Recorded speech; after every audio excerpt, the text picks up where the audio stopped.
Good morning. Hey, Seattle. As always, it's your girls, Jasmine and Shantae. Welcome to another Thursday morning and another episode of The Way with Jazz and Tay. We'll be bringing you lots of laughs and class to get you ready for the day and the weekend ahead. Will it be the way or not the way? Find out and join the conversation. Welcome back to The Way with Jazz and Tay. Hey. I don't know. I'm sorry. I was feeling it. I felt it and I had to write it out. Before the break, we got into a quick interview with Sharmon. She talked to us more about her Drumberries, her cannabis company, and how they try to promote health and wellness through it rather than just selling weed to get high, as well as her music and what inspired Holding On and her journey with that, as well as what her upcoming project is going to be looking like. So now that we are back, we're going to go ahead and get into our hot topic, which is the negative stigmas surrounding mental health. As you all know, May is Mental Health Awareness Month. We kicked off the month by discussing our journeys to happier and healthier lives, Shantae and I. But for the last 2 weeks of this month, we're going to have guests on to discuss various topics surrounding mental health awareness. Today, we're talking to Sharmon about the negative stigmas surrounding mental health within society, but also specifically within communities of color and low income. So first and foremost, Sharmon, how have you been? How have you been during this time? You know, COVID was a mess for everyone, for a lot of people. And how have you been throughout all of this?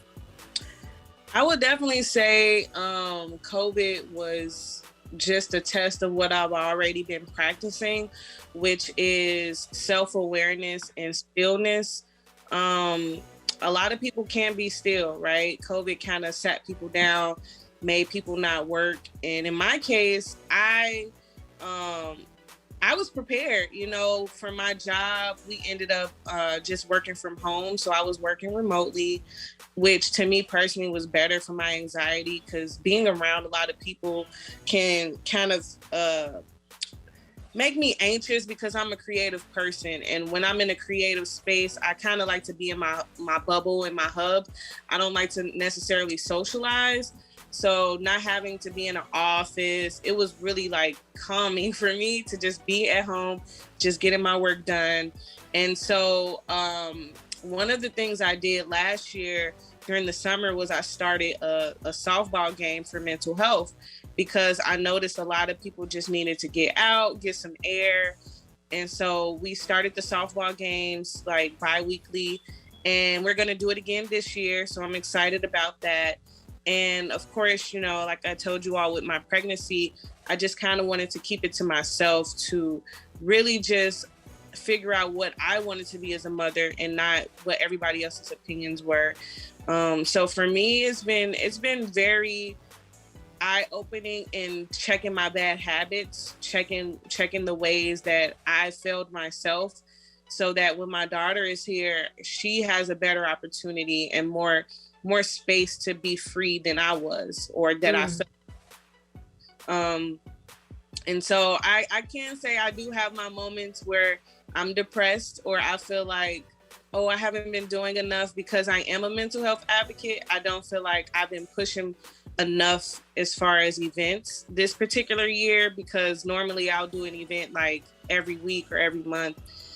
But this year, I've really been focusing on my family and really focusing on just getting my family in order.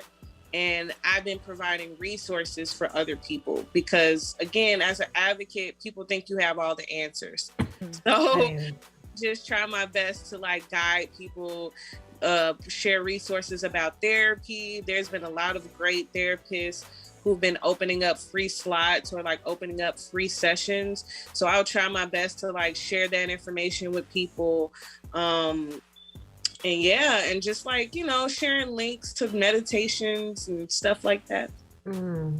I really like that you said that you were practicing stillness during this time, because I think that when COVID hit, my thought process was like, ooh, let's get busy. We got all this time. Right. And then we got busy and I was like, yo, it was like COVID lasted longer than anybody thought.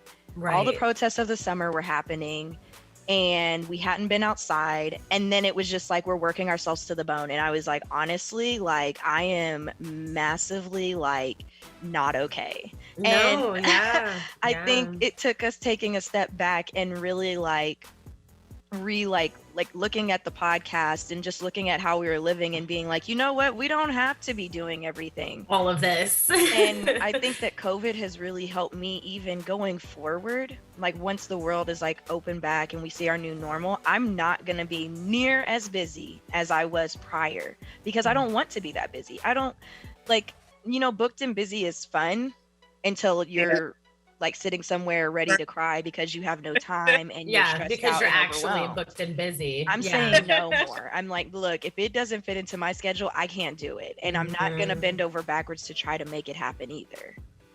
It doesn't like serve me to do that.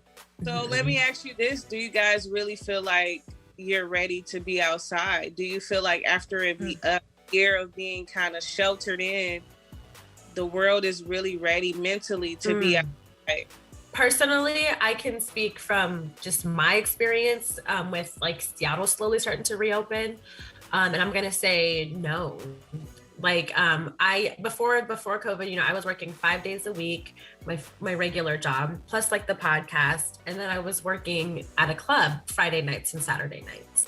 On top of trying to have a social life and everything. And I see myself slowly starting to get back to that point, And I do think because of the year that I've had, it's not going to be as like easy of a transition or like, it's going to be way harder. I think it's going to be way harder for me to actually take a beat and look and reevaluate. Yeah. And it's even like with COVID, it's like we had these busy lives, like we had everything planned out and then it was like everything stopped. You're in your house. That's it.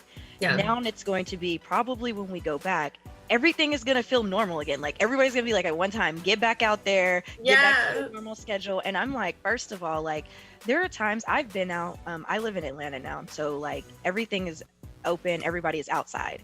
And I look sometimes and I'm like, why are you not wearing a mask? Like I feel like I'm fully vaccinated. I'm like, put your mask on. I don't care like what you've got going on, but it's not okay. It's not done yet.